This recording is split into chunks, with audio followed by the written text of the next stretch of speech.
con el capítulo 7, el capacitor y inductor. En este caso, el capacitor es un elemento activo, como aquel que proporciona potencia promedio mayor que cero a cierto dispositivo externo, donde el promedio se toma en intervalo infinito. Las fuentes ideales son elementos activos, así como el amplificador operacional. Por el contrario, un elemento pasivo define como el que no puede suministrar una potencia promedio mayor que cero en intervalo infinito. La resistencia está en ese ramo.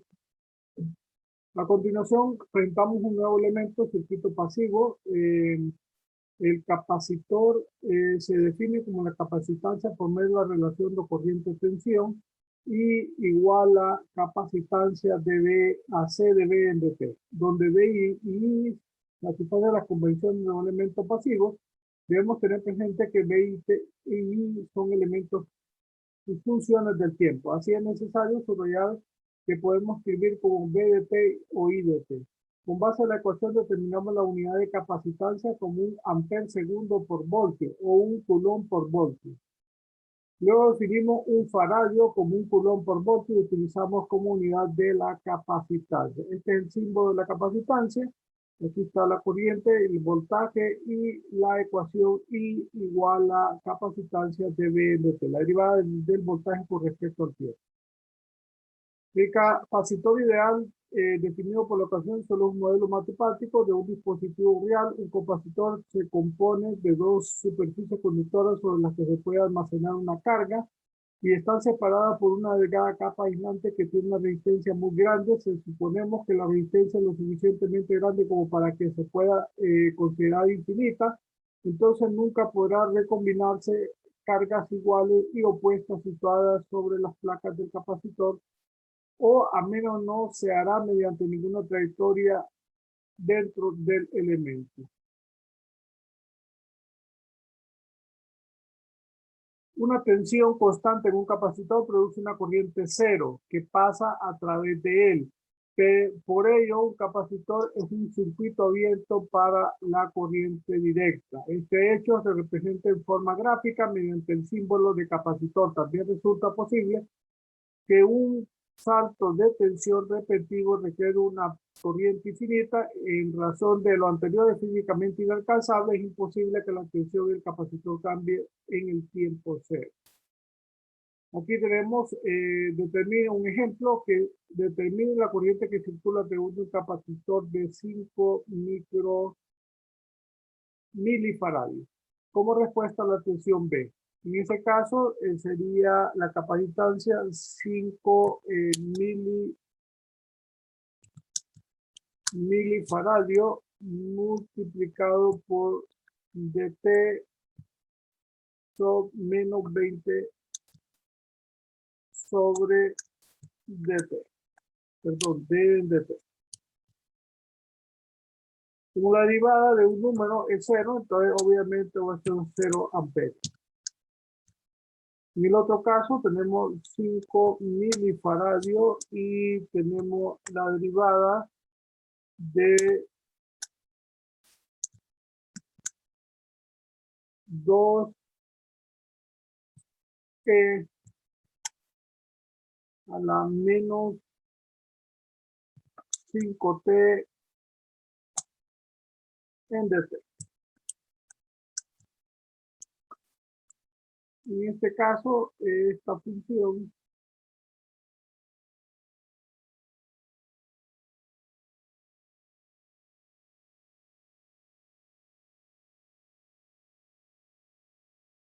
es una función exponencial donde la derivada es exactamente la misma. Entonces nos quedaría si desarrollamos 5 milifaradios multiplicado por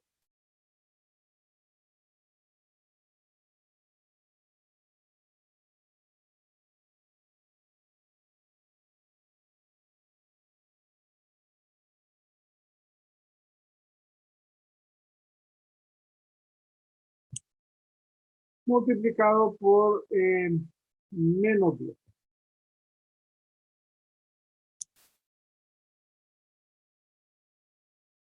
En ese caso nos quedaría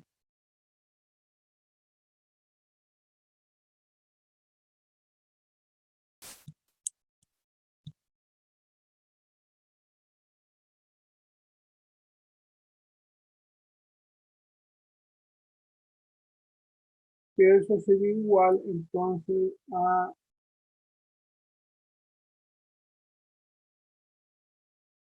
la corriente I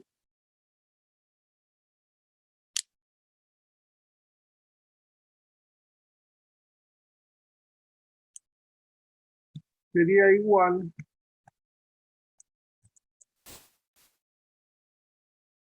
a menos 50 T a la menos 5T, y esto estaría en miliamperes. O sería la derivada. Bien, si queremos sacar el voltaje a partir de la ecuación, entonces despejamos de esta ecuación para poder hallar el voltaje, que sería la integral de 1 sobre t, integral de T0 hasta t, de I de t y B de T0.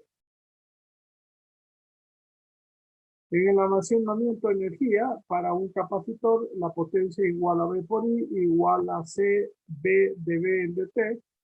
Haciendo la integración, entonces nos quedaría un medio de C de BT al cuadrado menos BT0 al cuadrado. Como BT0 es 0, entonces nos quedaría definitivamente que la energía almacenada va a estar por un medio de la capacitancia por el voltaje al cuadrado.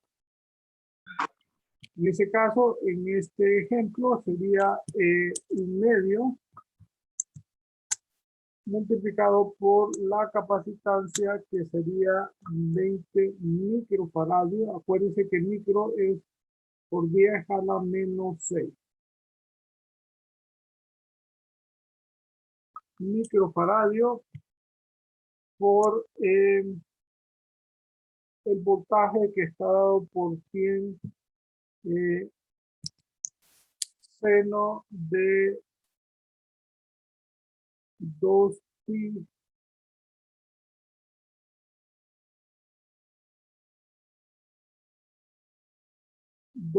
t, y todo eso elevado al cuadrado.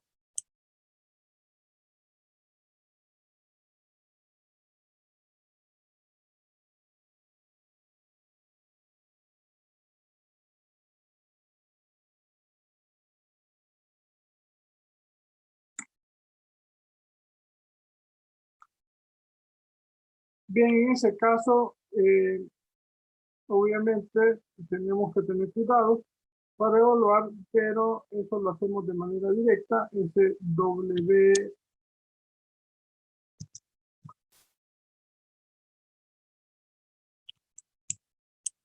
CDT sería igual, entonces acuérdense que sería microfarad es 1 por 10 a la menos 6 por 100 al cuadrado. El seno de 2pi es 1.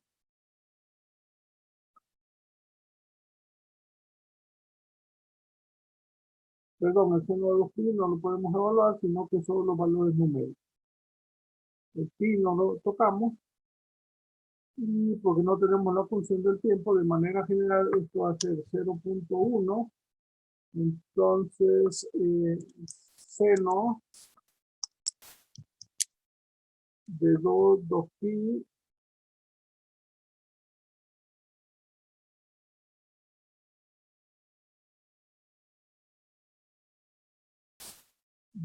t, y esto obviamente lo vamos a elevar al cuadrado.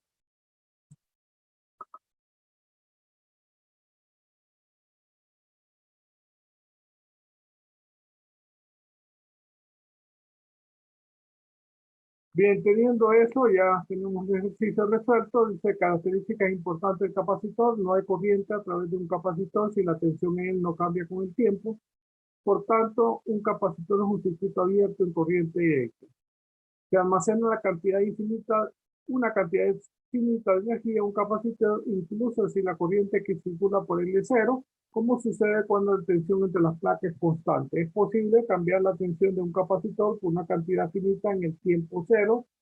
Es imposible cambiar la tensión en un capacitor por una cantidad finita en el tiempo cero, ya que lo anterior requiere una corriente infinita a través del capacitor. Un capacitor se opone a un cambio abrupto de la tensión entre sus placas de una manera análoga a lo que hace un resorte cuando se opone al cambio abrupto de su desplazamiento. Un capacitor nunca disipa energía, solo la almacena. Si bien lo anterior es cierto, en el caso del modelo matemático no lo es en el de un circuito físico real debido a la resistencia infinita que asociadas con el dieléctrico, así como en el empate. El inductor es otro elemento, dice,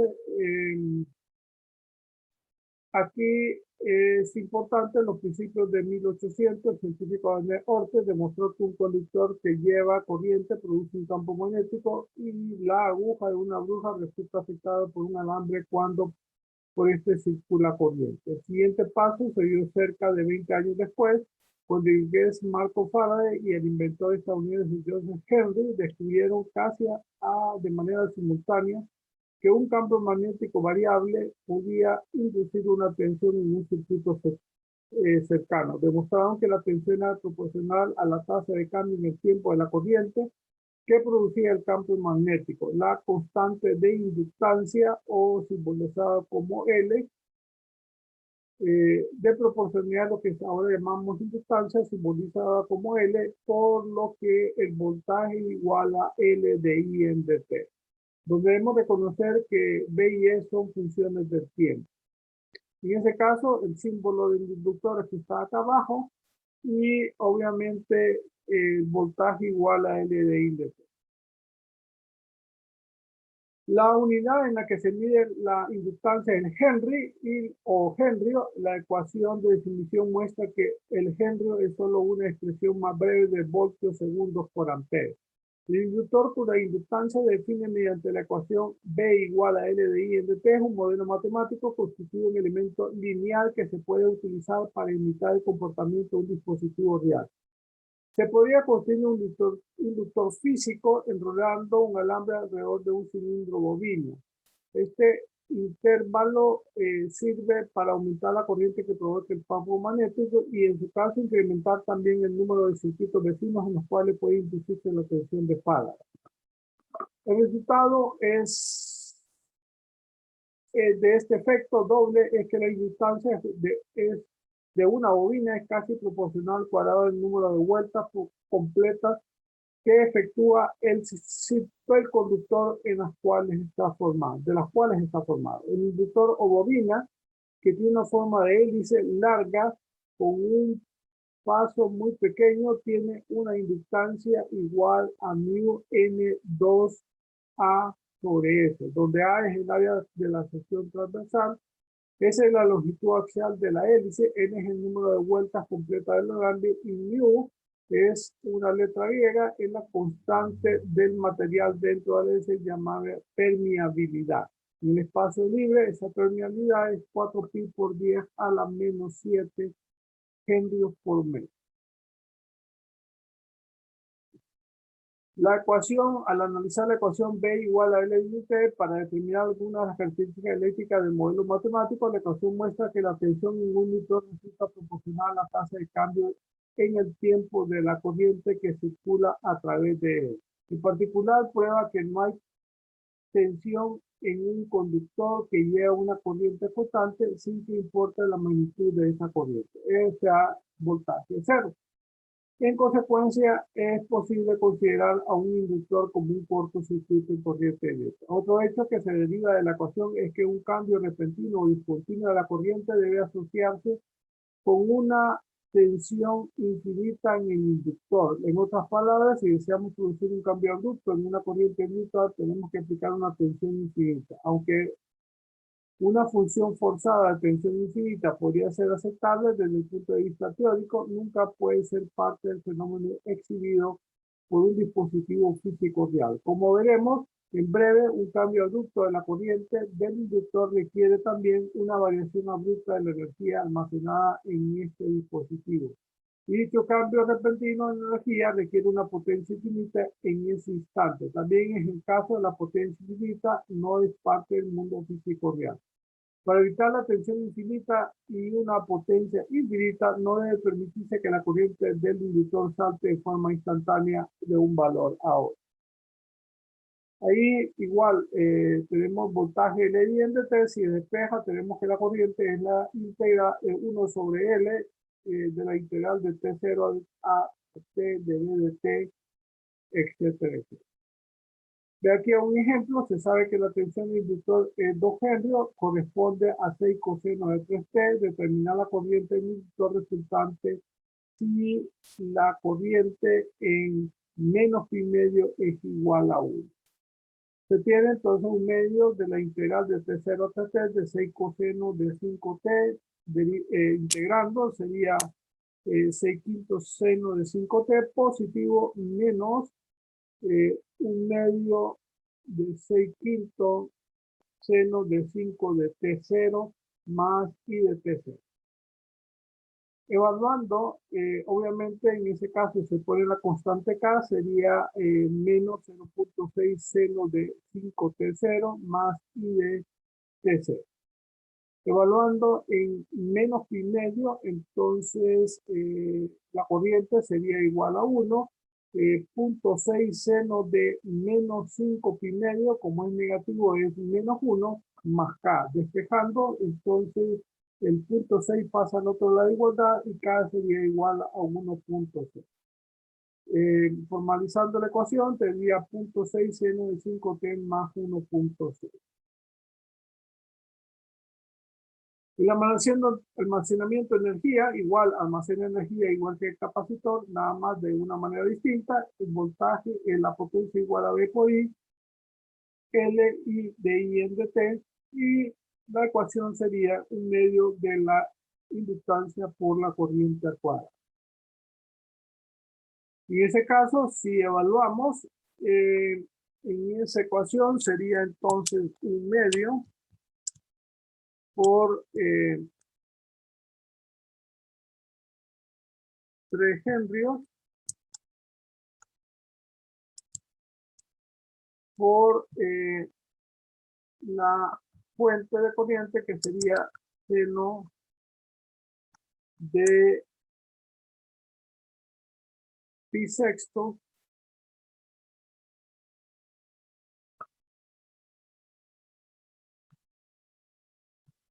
por t, y todo eso elevado al cuadrado.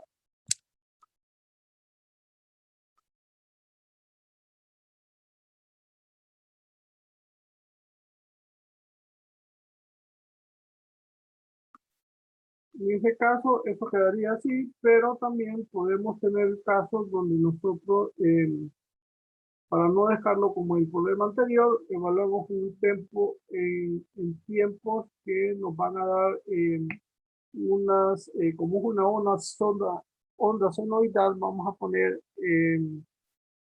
entonces en 2 tiempos, evaluando un t igual a 0,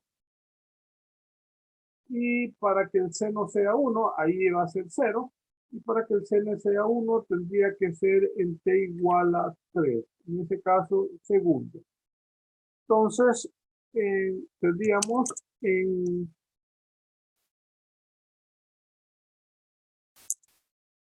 t igual a 0 y en t igual a 3 segundos.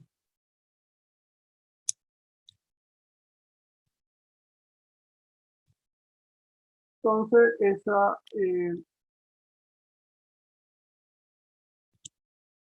la energía almacenada, entonces sería, aquí va a ser un medio, el seno de 0, es 0, por todo lo demás es 0. Aquí sería 0 joules.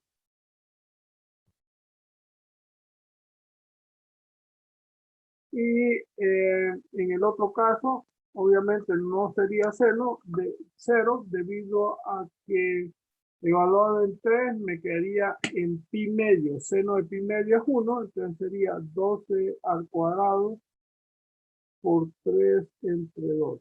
Eso me quedaría a 216 joules. Y ahí tendríamos entonces la energía almacenada en ese inductor. Característica que es importante del inductor: no hay tensión en un inductor si la corriente que circula por él no cambia con el tiempo. Desde un punto de vista, desde este punto de vista, un inductor es un cortocircuito en corriente eléctrica. Se almacena una cantidad finita de energía en un inductor, incluso si su tensión es nula, como cuando la corriente que pasa por él es constante. Es posible cambiar la corriente que circula por un inductor por una cantidad finita en el tiempo cero, ya que necesitaría una tensión infinita en el inductor. Un inductor se opone a un cambio abrupto en la corriente que pasa por él. De manera análoga a la forma en que la masa se opone al cambio abrupto de la velocidad. El inductor nunca disipa energía, solo la almacena. Si bien ello es cierto en el caso del modelo matemático, no lo es en el caso del inductor físico debido a las resistencias en serie. En el caso de las inductancias en serie, se maneja como que si fuera las resistencias en serie. Entonces se suma una inductancia equivalente, sería la suma de todas las inductancias que están en serie. Si están en paralelo, entonces se hace como tenemos las resistencias en paralelo. Y eso ya lo saben, por eso estamos haciendo la comparación con la resistencia. En el caso de la capacitancia es al revés. Si están en serie, se tratan como las resistencias en paralelo, y si están en paralelo, se trata como que si tuvieran la resistencia en serie. Obviamente, eso es lo que vamos a hacer para hacer este tipo de circuito. En el primer caso, entonces, estas dos están en serie, por lo tanto, estamos en paralelo. Sería 6 microfaradio está en paralelo con 3 microfarads. Como están en serie, entonces se trata como en paralelo, sería 1 sobre 6 más 1 sobre 3, y eso es igual a 2 microfarads. Teniendo esas dos, obviamente con esta, entonces están en paralelo, significa que las vamos a sumar. Entonces sería 1 microfaradio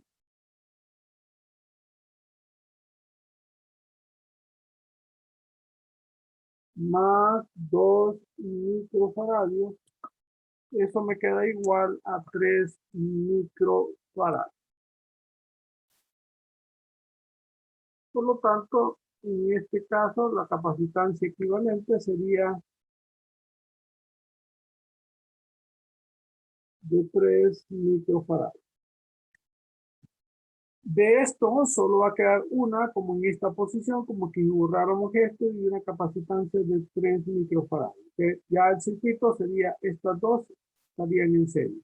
Estas dos están en paralelo, se trata de manera normal, 2 henrios en paralelo con 3 henrios, y eso sería 1 sobre 2 más 1 sobre 3,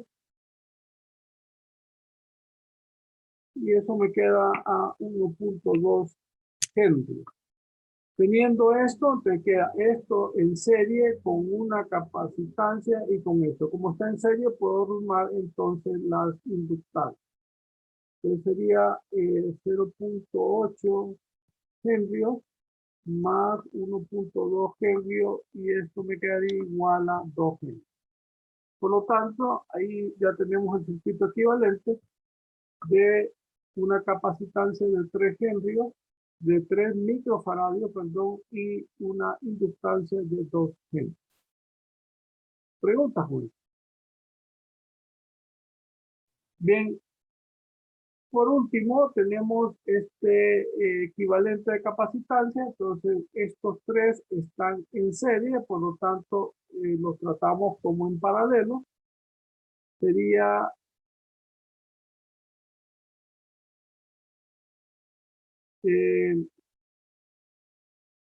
un microfaradio más 5 microfaradios más 2 microfaradios, perdón, estos están en paralelo. Se trata como si tuviéramos en paralelo. Y esto nos queda entonces 1 sobre 1 más 1 sobre 5 más 1 sobre 2. Y eso me queda igual a 0.588 microfarads. En la segunda, estas tres generan una que estaría en paralelo con eso. Si están en paralelo, las capacitancias se suman. Entonces sería 0.588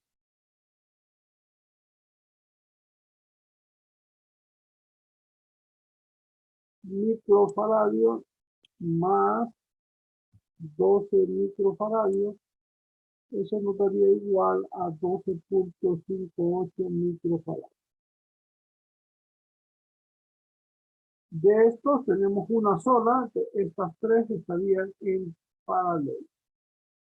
Serían en serie, por lo tanto las tratamos como paralelo. 0.4 micro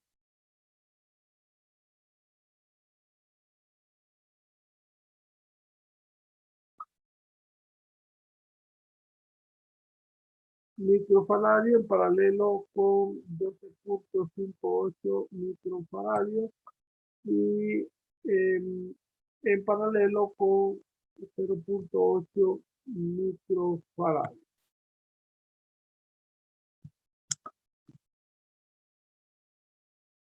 Esto me queda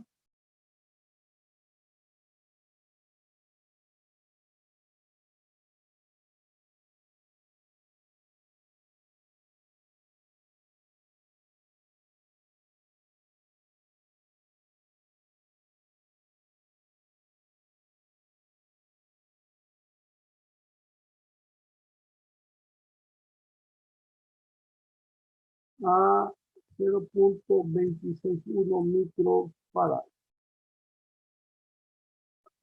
Estas dos que están aquí están en serie, por lo tanto las tratamos como que si estuvieran en paralelo. Sería 7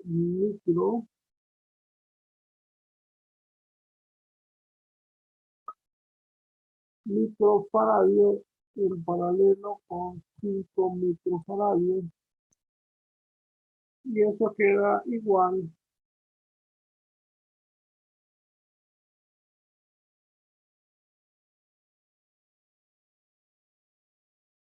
a 2.916 microfarads. Aquí quedaría uno y de todo eso quedaría uno, entonces estarían en paralelo y el paralelo se suma. Entonces sería 0.261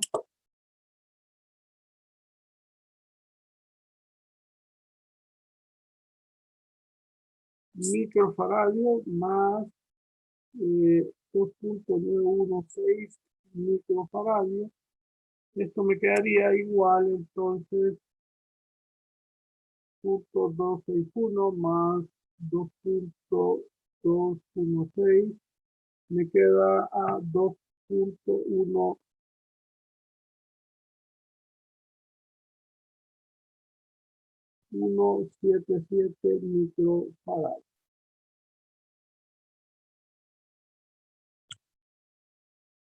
Haciendo una aproximación, esto me quedaría a dosis finales 2.18 microfarads.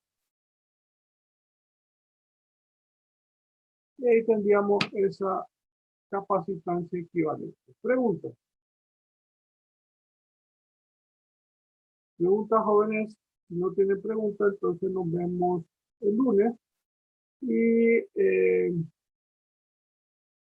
ya están subidas todas las presentaciones, por lo menos hasta ayer estaban subidas todas las presentaciones ya en la plataforma, para que la revisen. Bien, buenas tardes, nos vemos el lunes y voy a estar mandando en el transcurso de la semana, viernes o sábado, espero lo más tardar, el examen del segundo parcial, la nota. Esté pendiente con su correo de la universidad. Buenas tardes, jóvenes, cuídense. Muchas gracias. Nos vemos. Los videos ya están subidos a la plataforma. Todos los videos, por lo menos hasta ayer, ya está subido todo, ¿no? Buenas tardes, jóvenes, cuídense.